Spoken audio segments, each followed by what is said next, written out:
So I did this in a lamb rim. We do this lamb rim meditation with Gawagatso on Mondays, and someone said, "Oh, I'll need this for Thanksgiving." So it gave me an idea that we could. Yeah, Mary's saying she needs it too. Although Venerable did say that the best thing to do really is just not to speak. I think she uses a slightly different word. She says, "Keep your mouth shut." But anyway,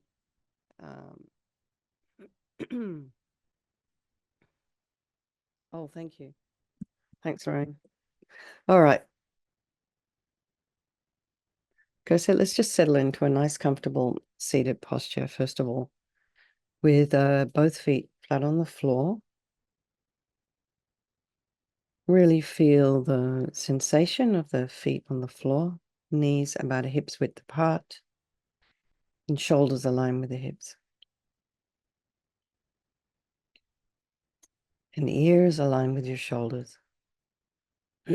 Imagine your spine is this a beautiful string of pearls of light stretching from the base all the way up through the crown of the head and beyond. Imagine you're lengthening your spine, putting some space in between those vertebrae.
And go to the crown of the head and relax your scalp.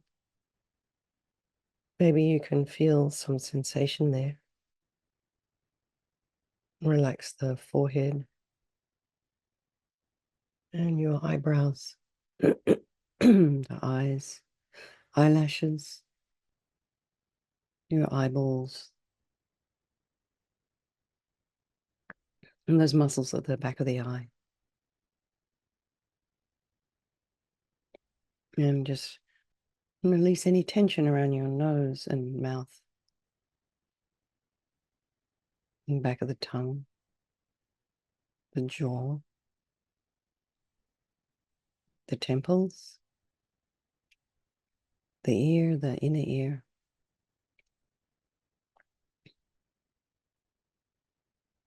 And then relax the back of the head and the neck. Allow the shoulders and shoulder blades just to drop. Relax your throat and chest and belly, your arms, hands and fingers, legs and feet. And just imagine relaxing your toes.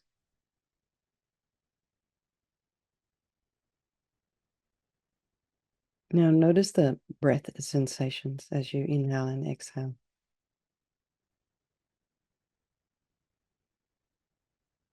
Sensation of the air as you're inhaling is slightly cooler than the air you're exhaling.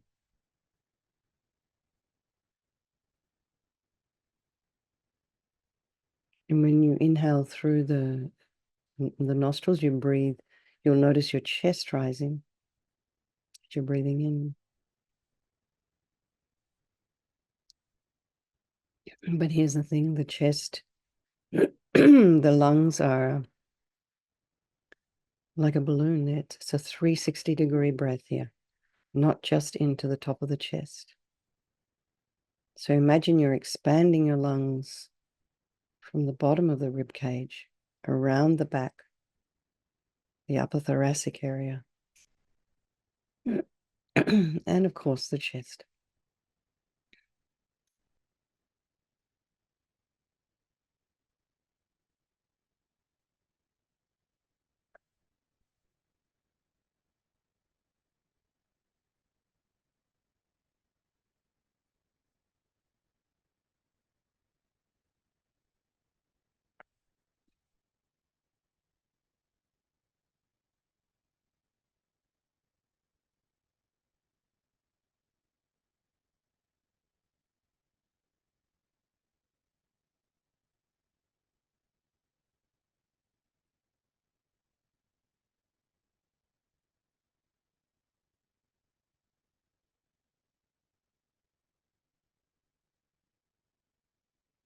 You might also feel the rising and falling of the belly.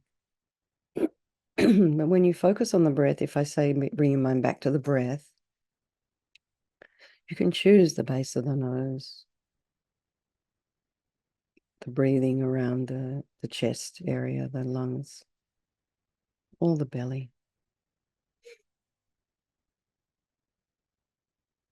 And bring to mind.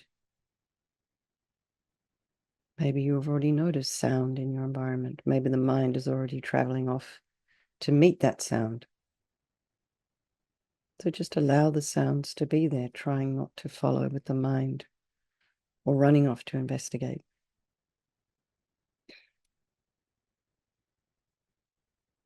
And then be aware of what's arising in your mind this morning.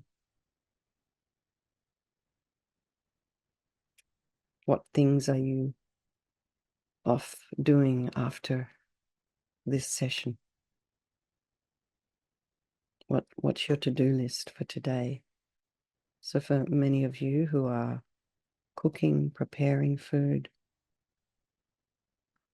figuring out what to wear, thinking about who it is you're going to meet on Thursday, and some of it may be a feeling of excitement, and for others it might be, more anxiety provoking. So whatever's arising in the mind, just allow the stories to be there. Try not to follow that story.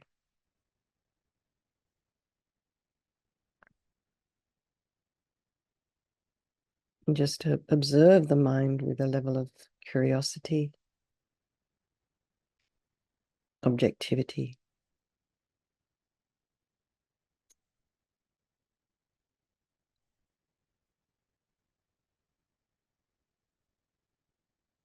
So if you are in a situation where suddenly mind has been disturbed, you're in traffic and you're running late, you're in the grocery line and it's like 10 people long and it's crowded, just bring the mind back to the breath and breathe in maybe for a count of 4, then exhale for a count of 4. No one needs to know what you're doing, but it's very helpful. So then let's move on to the people of our life, our loved ones. These are dear and near.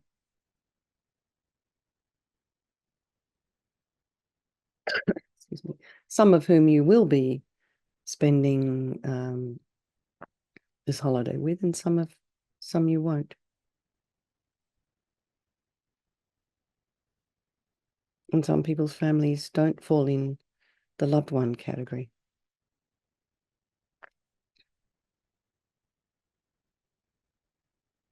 And so in those situations, maybe a lot of shoulds might arise in the mind. Or just allow it all to be there. Where bring your loved ones to your mind, your friends, your children, spouses, grandchildren, nieces, nephews, cousins, best friend. See their faces. And then there's those ones you don't like so much. Somehow they're okay, but maybe there's people in your life who've really harmed you. And then there's strangers all around, everywhere. And these relationships, you know, they're interchangeable. They can be. Regardless, however you think about them, they're all equal. They're just like you and me. They all want to be happy. They all want to be free from suffering. And they all have this extraordinary capacity for a Buddha mind. So I think we'll do this, blessing the speech this morning, for the benefit of all these beings, for ourselves, as we move along our spiritual path. So, and this one, just to give us some conscious awareness around our speech over these holidays. That, you know, because once alcohol starts flowing, often people's speech loosens a little. And then they might find you've said something you might regret later. So you can just meditate through this. I will, until we get to the recitation of the Sanskrit. So I'll just lead the refuge. I take refuge in the three rare sublime ones. May I become a Buddha to benefit transmigratory beings. I take refuge in the three rare sublime ones. May I become a Buddha to benefit transmigratory beings. May I become a Buddha. I take refuge in the three rare ones. May I become a Buddha to benefit transmigratory beings. I had someone yesterday in a meditation say to me that she doesn't like that word transmigratory, so I promised I would use sentient. Anyway, it's in case that caught anybody.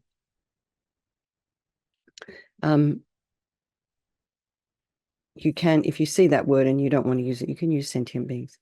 Okay, so imagine, for those of you who have taken initiation, you can do arise as a deity. But the instruction here is to purify truly existent I and emptiness. And then your wisdom realizing emptiness, which is non-dual with great bliss, manifests as a deity. So we won't, for those of you who haven't taken initiation, don't do that. And instead, we will all do a body of light meditation. So imagine above the crown of your head is this beautiful ball of light, a sphere of light, radiant, blissful, translucent, a little bit smaller than the crown of your head and about an inch or two above the crown of your head.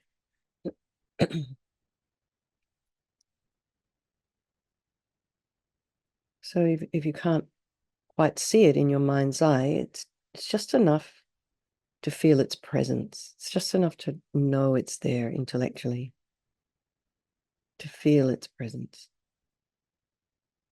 And imagine this sphere of light contains all the enlightened wisdom, creative, intelligent, blissful energy of all the holy beings in the universes, all concentrated in this beautiful ball of light above the crown of your head.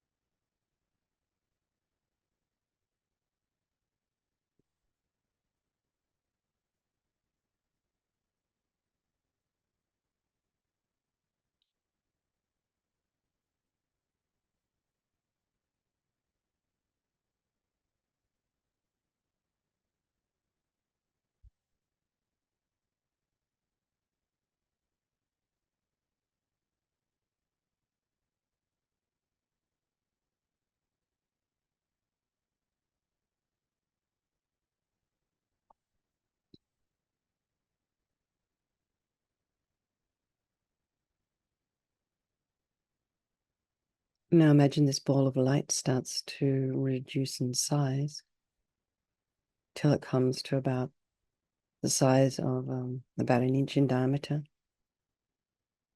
And then it just kind of melts and dissolves into you. through your crown. And just imagine this melting little tiny ball of light moves through your crown, down through the throat chakra and to your heart chakra. And it settles there, this beautiful little ball of light, this enlightened energy in your heart chakra. And now imagine it begins to expand once again. And all the solid parts of your body, your organs, your brain, lungs, heart, liver, kidneys, pancreas, your spleen, all become light. And then your bones, tendons, ligaments, muscles, the fascia, the blood vessels, and your skin and your hair all become blissful, radiant, white light. So we can just meditate like this for a minute or two. And should you feel any distraction, notice your mind traveling, just melt that distraction into light. Dissolve it into light.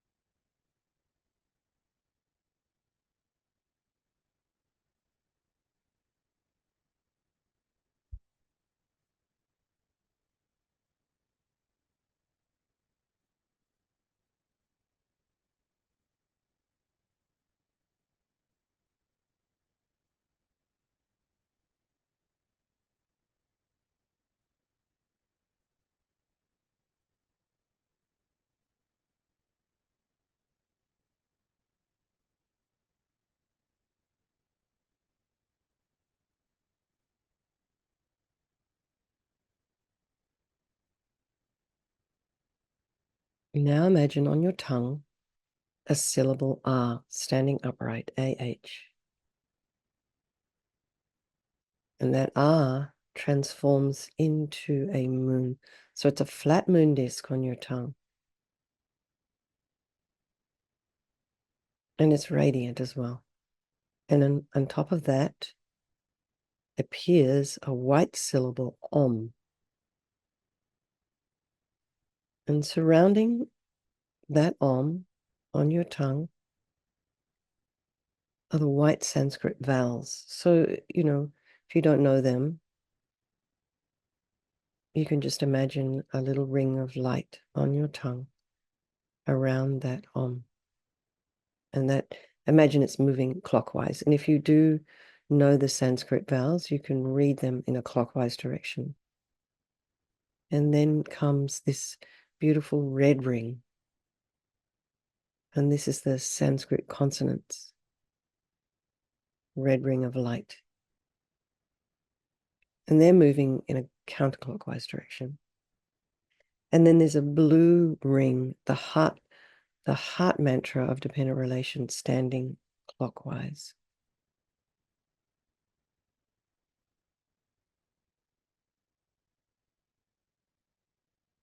So imagine now light beams are radiating from the syllable Om and those beautiful mantra garlands.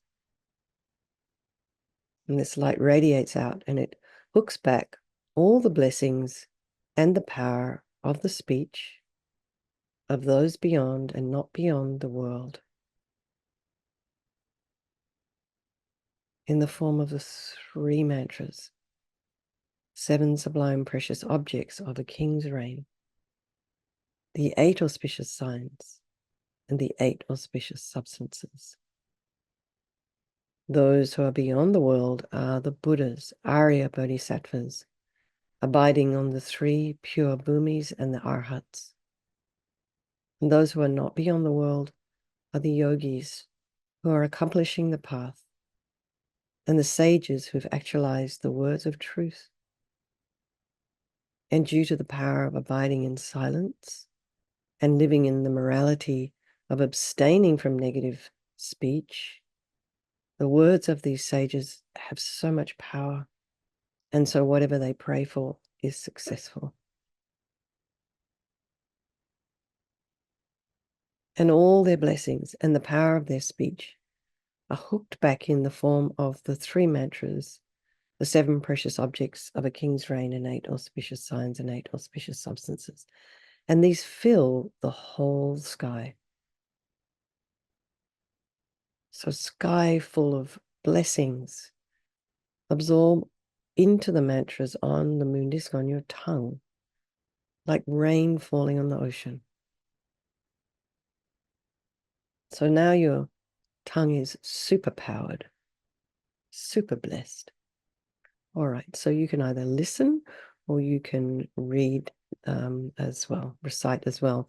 So as we recite the vowels, imagine white nectar beam flowing down from the mantra and filling your whole body. And then all the negative karmas collected with your body from beginningless rebirths are completely purified. Om, and we'll do the common pronunciation. Om, A, I, U, Ri, Ri, Li, E, O, Ang, Svaha. Om, A, I, U, Ri, Li, E, O, Ang, Svaha. Om, I, U, Ri, Li, E, O, Ang, Svaha. And now the red ones, the Sanskrit consonants. So as you recite these consonants, imagine red nectar beams flowing down from the mantra and fill your whole body. And all negative karmas collected with your speech from beginningless rebirths are completely purified. Om, we'll do the common pronunciation. Om ka nya, tsat tsat tsat ya na, ta ta ta ta na, ta ta ta ta na, pa ma, yara la wa sha ka sa ha kya svaha. Om ka nya, tsat tsat tsat ya na, ta ta ta ta na, ta ta ta ta na, pa ma, yara la wa sha ka sa ha kya svaha. Om ka nya, tsat tsat tsat ya na, ta ta ta ta na, ta ta ta ta na, pa ma, yara la wa sha ka sa ha kya svaha. Now the blue ones, as you recite the mantra, blue nectar beams flow down from the mantra and fill your whole body, and all the negative karmas collected with your mind from beginningless rebirths are completely purified. Again, we'll do the common pronunciation. Om ye dhamma hetu pabhawa hetun tekan tatagato hayavadat tekan sayo nirada evam vadi mahashramane svaha. Om ye dhamma hetu pabhawa hetu tekan tatagato hayavadat tekan sayo nirada evam vadi mahashramane svaha. Om ye dhamma hetu pabhawa hetu tekan tatagato hayavadat tekan sayo nirada evam vadi mahashramane svaha. So now imagine the heart mantra dependent relation. So that's the outside blue ring. Absorbs into the consonants. That's the next ring, that's red. And the consonants into the vowels. That's the inner ring, that's white. And the vowels into the syllable om. So the red, the blue, the red, and the white are all absorbed into the om. And the om into the moon cushion. And that transforms back into syllable ah. And the ah melts into pink nectar and absorbs into your tongue. And this becomes the nature of a Vajra. And Vajra represents indestructibility of compassion. So your tongue becomes very heavy and very strong, as if difficult to move, and as indestructible as a Vajra, and generates very strong faith that all the blessings and the power of the speech of all the Buddhas, the Bodhisattvas, the Arhats, the yogis, and the sages have entered your speech and made it perfect. And think, my speech has become perfect. So let's just meditate on that for a couple of minutes and allow that to sink in. My speech has become perfect.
The benefits of blessing the speech are the power of your speech becomes perfect. Whatever you recite is multiplied 10 million times. The power of your speech is not taken away by eating wrong foods. This refers to when you take precepts, and gossiping becomes a recitation of mantra. And may my tongue, sense, base have all the courage of the ones gone to bliss by the magnificence and power of my words. May all sentient beings be subdued. May all the meanings of whatever words I say be accomplished. Okay, everyone. There we go. Now we're all set for Thanksgiving dinner. All right, everybody. Lots of love. Thank you so much for coming along. And I will see you all on Friday morning if I don't see you at Vajrasattva. All right. Thank you, Mary, for hosting. And have a wonderful day. Take your beautiful speech with you. Okay. Happy Bye, everybody. Thanksgiving, everybody. Happy Thanksgiving, everyone. Thank you, Bye. Venerable. Thank you. Thank you.